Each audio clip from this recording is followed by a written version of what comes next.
Absolutely. It was a tough weekend, man, sports wise. WrestleMania was not that good. Rockets lose game one. Astros lost on Sunday also. Tough weekend. Sports here in the 713 household. But Harley, how's it going? It's going okay, man.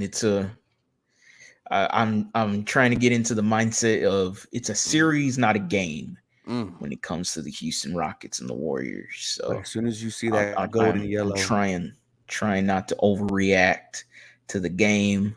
I look at it like, okay, well, the rest of the guys didn't score. Shingun showed up, but everyone else didn't score, and we only lost by 10.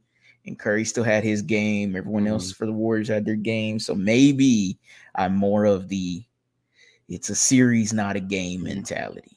Yeah, man, and everything that Tough. could go wrong for the Rockets last night did go wrong for the Rockets. So Yeah. that is something we could have a moral victory on. But man, we want to welcome you all to a special edition of Houston Texans football on the Bleacher Report Network. We are days away from the NFL draft. And hey, this time next Monday, me and Harley will be discussing what the Houston Texans did from rounds 1 to 7. We are here, ladies and gentlemen. And not only that, OTA started today, Harley. Yeah. Yeah. It was kind of our first time we got to see D'Amico Ryans and the boys. And hey, D'Amico Ryans was sporting a new little mustache. Wonder how long he keeps that. But before we get started, we want to shout out Bleach Report allowing us to come on here talk Houston Texans football. Always a big shout out to the man upstairs. My co-host Harley drops daily Houston Texans, Rockets, and Astros content at TheLead_Houston. Myself, daily Houston Texans content 713 Houston Sports. We have a lot of things to talk about today. One of them was the press conference today from the Houston Texans. But first, Harley, we got one of the final mock drafts. And, you know, as the days goes on, all our mock drafts are going to be final, final, and final. Before you know it, the Houston Texans will be selecting at 25. You had Jordan Reed on your channel a couple of weeks ago. Fantastic work by you. And this is his final mock draft for the Houston Texans. I wanted to get your reaction from each pick. Pick 25, no trade. Houston Texans stay and put. They select Tyler Booker, guard from Alabama. Our guy Cody Johnson is not happy about this pick. But what say you, Harley? Your thoughts on if Tyler Booker was a Houston Texan at the end of night one? I'm gonna hope he turns out to be what everyone has been talking about for Tyler Booker. Mhm. But there's just something about him that just worries me. And what is It, that? it could be the idea of he's a bad athlete. He didn't perform well at the combine, and that's one thing that worries you. The other thing that worries me is he seems very scheme dependent. And when I had Jordan Reed and he talked about Tyler Booker, like he talked about how scheme dependent he is. Mm. And yes, he could fit in a gap scheme, but how many times are the Houston Texans going to be in a gap scheme? Yes, they're going to be trying to use a gap scheme more with Nick Caley, but when you look at it, it was kind of 50-50 gap scheme, zone scheme with Nick Caley and the LA Rams this previous year. And so if you are playing in a zone, you need more athletic offensive linemen. That is not Tyler Booker. Mm. But it's not it's pretty good to see when you read the description Jordan Reed had there, Yeah, I and was just he looking at talked it. about 500, I believe it was like some exaggerative 574 pass blocking snaps, zero sacks, 970, 900. So 900. add 400 more to that. Yeah. And then you hear that and you go, my thing is if why then is he falling to 25? Mm. If those are his stats and those are the numbers, why is he there at 25? I will say he has risen and fallen, right? At the beginning of Yeah. this draft season, he was there at 25. Then Mhm. for about a month, he was in the second Yep. round. Then Yep. recently, he's now been viewed as to go 15th overall. And now we kind of view him now as him settling towards the back end of the first round. I mean, I saw 970 pass blocking snaps only 1 second. I was like, oh my God, can you imagine that here in Houston? The offensive line was that bad, Hardy, that CJ Stroud all season faced the pressure that Pat Mahomes faced that night in the Super Bowl and still got 10 wins. I cannot believe what type of play we would get from a CJ Stroud that's barely even touched. I wouldn't mind Tyler Booker. I will say that. When Mhm. you see the way he talks, when you hear people say, "Oh, he's the Will Anderson Jr. of the offense," well, I can see that by the way he carries himself. So if that extra nastiness and toughness is what gets him to that 970 pass blocking snaps, that attitude makes up for the low athleticism that you bring up. If he's swarming, he's swarming. Yeah. Tyler Booker is a name that I would not be mad at. It will be one that I say, all right, this is your day one starting right guard. Yeah, and I agree with you. I don't mind Tyler Booker, I guess. There is some cons for me that make me wonder if I'm overthinking it one Okay. first. Am I just overthinking the pick? And then His combine second, was that bad, dude? his combine was pretty bad. And he didn't even run a 40. And that makes you go, okay. And it just gets to the point where I'm going, okay, can Tyler Booker be an outlier? Because that's what you're asking for now.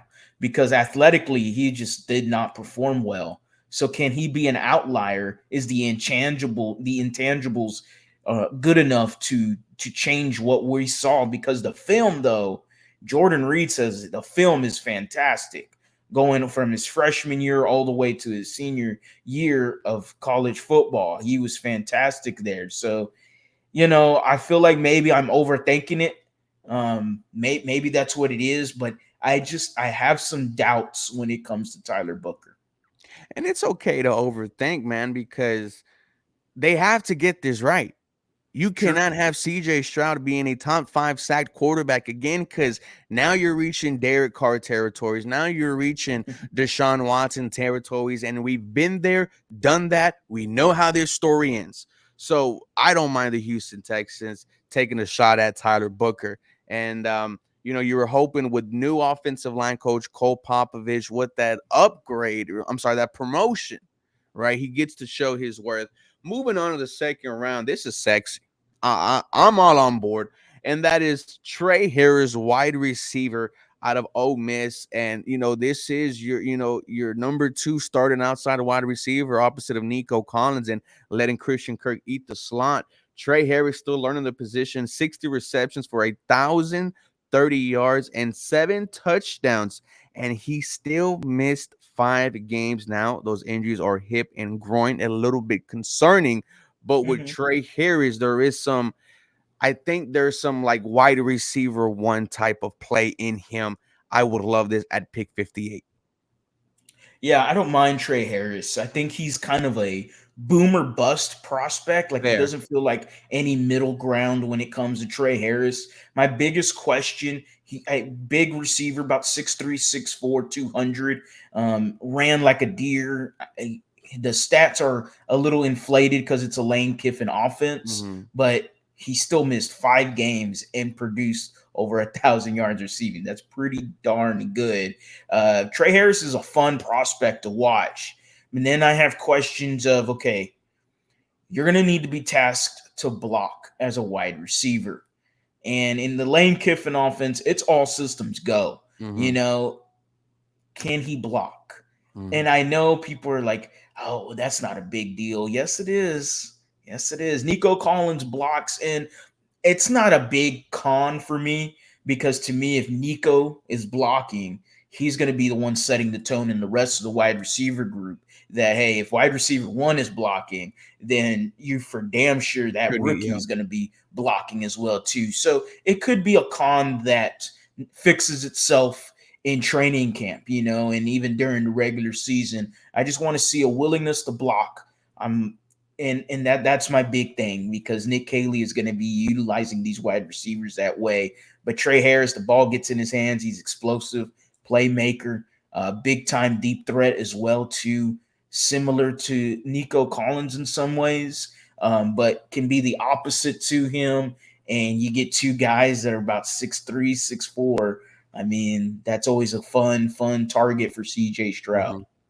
Mhm. Two 6'4" wide receivers doesn't sound too bad, man. Mm-mm. Getting some boost on the offense, and wide receiver is an area of need for the Houston Texans, believe it or not, ladies and gentlemen. I love Tank Dell, but I don't think he is going to play this year. And hey, imagine going into next year, Hardy, with a healthy Tank Dell, a Trey Harris entering year two, and Nico Collins, pushing himself further as he enters some of the, top 10 wide receiver talks. Moving on to pick 79, Anthony Belton, offensive tackle from NC State. Jordan Reed says Belton is a punishing blocker with the potential flexibility to play guard and tackle. He would give the Texans revamped offensive line depth at multiple spots. Harley, Anthony Benton, your thoughts on him? Belton, I'm sorry. Anthony Belton is fun. I call him the bulldozer. I've Okay. talked about him before on the channel, and he's exactly that. He's a mauler. He's a big Mm, SOB. I mean, just 6'6", 300 plus pounds. I believe he's 6'6", 315. Again, can play tackle or guard, so there's some versatility there. I'm not sure if he'll be a day one starter for you, but because of how he plays the game of football, it feels like at some point he will eventually mm, become a starter for this Texans offensive line. You said it right there. To me, the best word in that little description, punishing. mm. That is what you want. If you want offensive line play that is swarmy and that embodies what D'Amico Ryans is looking for, look no further than Anthony Belton out of NC State. Dude is a massive guy. Need him in a Texans uniform. You got him and Tyler Booker. You're immediately playing some bully ball for sure with the two guards right there. You're playing some bully ball and your nastiness gets multiplied by two. And I feel like that was lacking with the Houston Texan offense was the nastiness. It didn't feel like this offensive line was a unit, hardly. And getting guys from Alabama, getting guys from NC State, new offensive line coach, running game coordinator. Um, I do like that move for the Houston Texans. And we're going offensive line heavy, right? Yes. Two of your top four picks in the top 100 are offensive line help. I'm not mad at that. Pick 89, um, Jordan Reed has the Houston Texans. Devin Neal, running back out of Kansas. Neal's receiving prowess and reliability on multiple run concepts would make him a ideal running back two for the Houston Texans and behind Joe Mixon. Look, RB, I think, will be addressed in this draft. When we saw that at the combine, some of the most views were between wide receiver and running back. I was shocked, Harley. I'm not going to lie to you. But it looks like the Texans are trying to upgrade at the RB position. Devin Neal, well, I wouldn't mind that at all. Don't mind it. Power Five school, check. Team captain at Kansas, check. Okay. All Big 12 running back. Has some great stats when it comes to him. 1,200 plus rushing yards this previous year. Can receive as well. You're looking at 5'11, 213. It's a solid running back. Nothing special, I would say. I think he's a very solid running back. And I think he is a forever an RB2. Mm. Maybe can be an RB1 in some scenarios. Who knows? But I think he's a perfect lightning to the thunder of Joe Mixon. Again, very complimentary running back too. And Devin Neal is fun. I mean, he's fun with the football in his hands. I mean, he averaged, what was it, like 6 yards a carry or Mm. something. Like, I mean, it was pretty nice to see him get those runs. The only thing I will say, at 5'11, 213, he ran a 4.58 40. I thought he would run a little bit faster considering how slender he does look. There's some tread on the tires Mm. with Devin Neal. And that's one thing you got to look at when it comes to running backs. Now, I know he's not coming in to be a starter, he's coming in to be a backup, but all 4 years at Kansas, 158 carries, 180 carries, 203 carries, 219 carries. So you're getting a guy that has well over 400, 500, 600, about well over 700 carries in his 4 years at Kansas. So there's tread on Mm, those tires. Why I talk about it, running back is a very tough position to play. And we all know that the running back position, the age for it is withering. mm-hmm. It does not stand forever. And Devin Neal, because of the tread usage, it wasn't a reason why I had him high on my list for running backs, but I do think he's a very solid one at that. Mm. And when you're talking about pick 89, your second selection in the third round, getting yourself an RB2, I don't think that's that's something that fans would be mad at all. So to wrap it up, Harley, if I would have told you the Texans ended up with Tyler Booker in the first, Trey Harris in the second, Anthony Belton in the third, and Devin Neal in the third as well, what would be your grade for that draft? I think it's about a B minus. Okay. Yeah.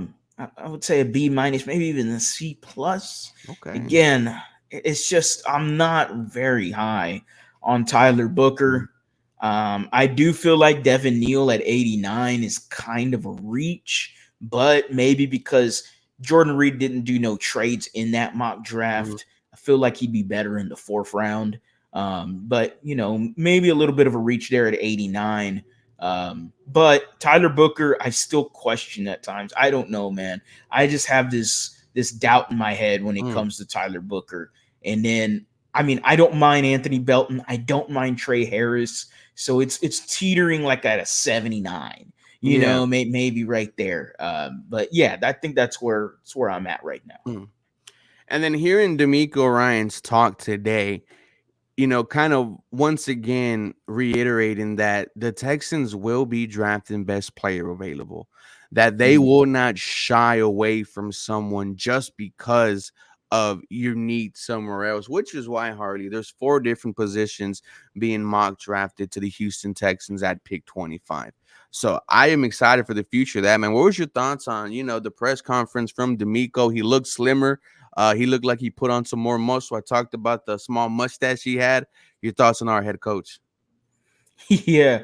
I mean, it was all right. He Mm. talked about the unpredictability of the 2025 draft for the Texans and said everybody just hold your seat and watch out. Okay, well, buddy, I hope y'all don't do nothing too crazy. All right, What is too, what's too crazy for you? what is too crazy for me is trading up maybe 10 spots to go Mm. reach for an offensive lineman. And sure, could it be Kelvin Banks? Who knows? But to me, that's crazy because that's where I'm going, okay, guys, what are we doing? You need some of these draft picks as well, too. And again, that's always dependent on how does the trade look like. But if you're trading high in the draft, start thinking my head going, okay, guys, what are we doing here? You know, I don't know. To me, trading up would be a little crazy for me if you're trading up high. Now, if you're only trading up a few spots, Mm-hmm. let's say 22, or 23, then okay, you Green wanted to go Bay. get your guy. That's fine. But other than that, maybe taking a running back at 25 could be a bit crazy, Okay. in terms of BPA. But again, we've talked about that.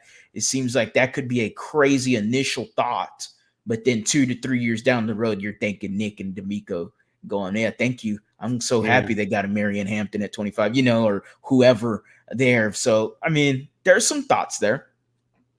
Yeah.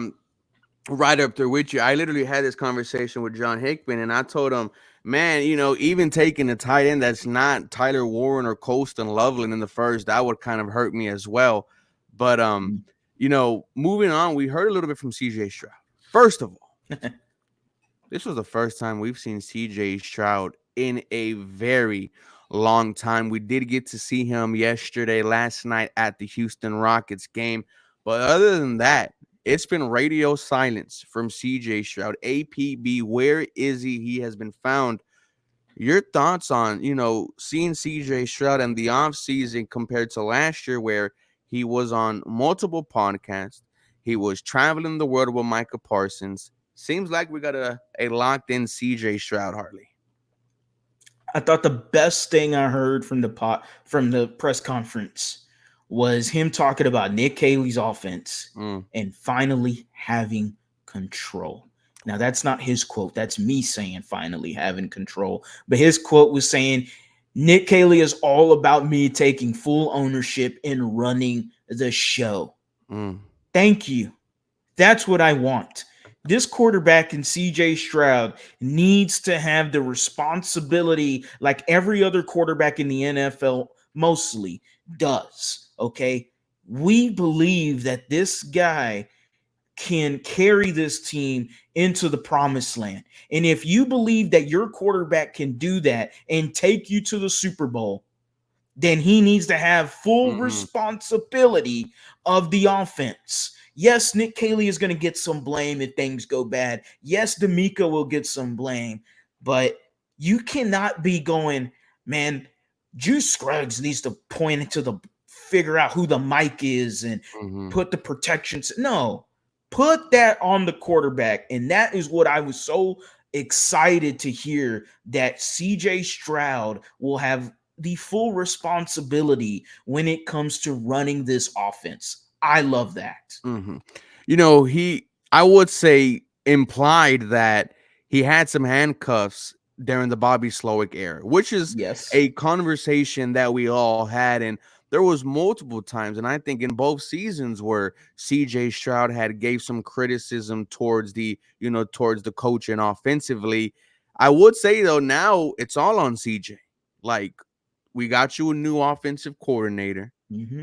Let's see if you can take that next step, because there's no question CJ Stroud is, he is a top 15 quarterback, borderline top 10 after this season. If he turns it on, Harley, and it looks more like year one CJ, where There it's we just go. explosiveness, it's big plays that could happen at the blink of an eye. We got something going, we got something brewing. And when he was talking up there, I feel like his posture, his answers, right? Like, he already handles himself very well. But his press conference, it passed the test, right? Landry Lock always likes to grade the podium appearances, and it was good from CJ. And it was something that we wanted last year, Harley. Him having full control of the offense. Didn't get it. We saw what happened. One of the biggest disappointments of the season. And now it's okay. The offense is in your hands. Let's go. Let's ride. Yeah, I'm ecstatic about that. I thought that was the one where I went, man, yeah, okay, cool. Mhm. We don't got to be worried about the OC or the center. No, like we know when it comes down to it, who effed up. And you can immediately point the fingers at Nick Caley and CJ Stroud. Hopefully that don't happen a lot this season, Mm. but I'm pretty confident that CJ Stroud, who is an intelligent individual, despite what a Wonderlic score says. An intelligent individual. We've seen him break down the film. We've seen him Mhm. break down viral clips of him breaking down the Arizona Cardinals game and everyone going crazy about his thought processing and football in general is very much high. He's got a high IQ for the football for a football game. So yeah, give him that responsibility. Give him the keys and let him take the car home. It's time, man. And you know, we were so happy, right? Because it looked like the future was ahead of us. It felt like just yesterday we heard Roger Goodell announce CJ Stroud and Will Anderson Jr. to the Houston Texans. Now it's like, all right, you're here. You know what type of players you can be: Pro Bowlers, Defensive Rookie of the Year, Offensive Rookie of the Year. Both of you guys are about to be, the top 5 highest paid in your position in just 2 years. Now it's time to get to places where we've never gone before: an AFC championship, a division win, a Super Bowl. And I like that he also brought up swag with Nick Caley, because he never would have said that about Bobby Slowick. And we know Bobby had no swag, right? No haircut, a cap that was 3 times the size of his head. It feels like CJ Stroud can connect more with Nick Caley, is already connecting more with Nick Caley, and that's what you want to see from your new OC and your franchise quarterback. But Love what we heard from CJ today, man. Yeah, I'm excited about what the direction of this offense is going to be, and I'm excited about what CJ Stroud can do this year. He's not handcuffed. So now we can go. Okay, hey, this didn't go right, CJ. What Mm-hmm. happened? Or damn, CJ, that's a hell of a play. And then we get to see his thought processing live now, Mm-hmm. where he can identify the blitzer, he can identify the mic, the nickel, corner blitz or whatever it is, and go, oh, okay, I need to slide my protection to the right because there's a nickel blitzer coming in. Okay, you're going to be on an island, Cam Robinson or whoever the left tackle is. You're going to be on an island over there. Let me move the tight end, all the stuff Mm-hmm. that comes into it. Now we get to see it live happening in the game, and I'm very excited about this. Yes, the season cannot come fast enough, but we know it's going to be here sooner rather than later. Harley, 5 minutes left in the stream. Our last stream before round one will be on Wednesday, 6 to 6:30. Have you started putting together your okay? This is who I think the Houston Texans are going to realistically have a chance at getting. The more and more it continues to be a talking point, is I feels like Tyler Booker is going to be a Houston Texan. Oh, And it feels like he mm-hmm. embodies everything D'Amico talks about. Swarm. We've heard Will Anderson talk about Tyler Booker today as well too. And they're very close. We know the connections the Texans have when drafting Alabama players. And Nick Caserio and the New England Patriots have a deep connection drafting Alabama Mm-hmm. guys. Would not shock me. I think I'm leaning. I think I'm leaning more and more towards Tyler Booker being that pick, whether we like it or not. Mm. So we've moved off of Donovan Jackson because that's who we were talking about on Friday. I love Donovan Jackson. I still think he's a possibility as well. Mm-hmm. I just think that's weird that you bring in somebody for a meeting and you go, oh yeah, we're gonna draft an offensive lineman, and you're looking at the guy that's in that same position. Mm-hmm. So it makes you go, oh, okay, that's kind of odd. Um, Donovan Jackson's definitely in the mix here. I I do wonder about Gray Zabel a lot. I Mm-hmm. know, they seem Did like he they meet with the had, Texans? right? Like it seemed like he had a private meeting that I mean, I don't know if it ever got tweeted out, but I know he did meet with them in terms of like the combine. Mm. But in the top 30, talks, I'm not sure if he did meet with them or with it like that.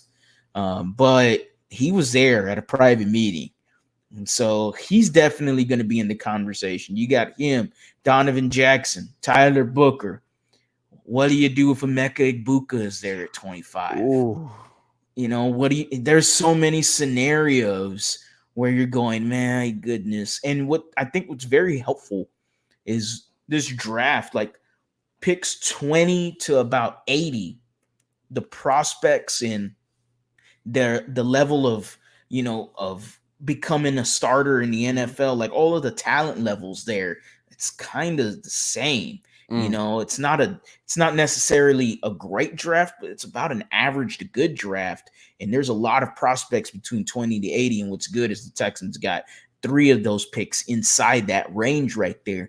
If you want to include number 4 at 89, you can. So, they're going to get themselves a really good player many times, and they're going to get to be able to swing this bat 4 times in the top 100, Mm. and they're going to see if they can land a top player with one of those picks. I think you need at least 2 to hit for you to get to an AFC championship. Yeah, I would love for them to double dip. I would. I OLine? think they need to double dip. At OLine? Oh, for sure. For Okay. sure. For Well, sure. ladies and gentlemen, Wednesday will be the final mock draft for me and Harley, where we take this serious. We put our thinking hats on and we try to play general manager Nick Caserio. Thank you, everyone who was a part of this episode. Feel free to watch it again for more Houston Texans content. Come on Wednesday. That was Harley. I am Ruben. You guys all have a very blessed day.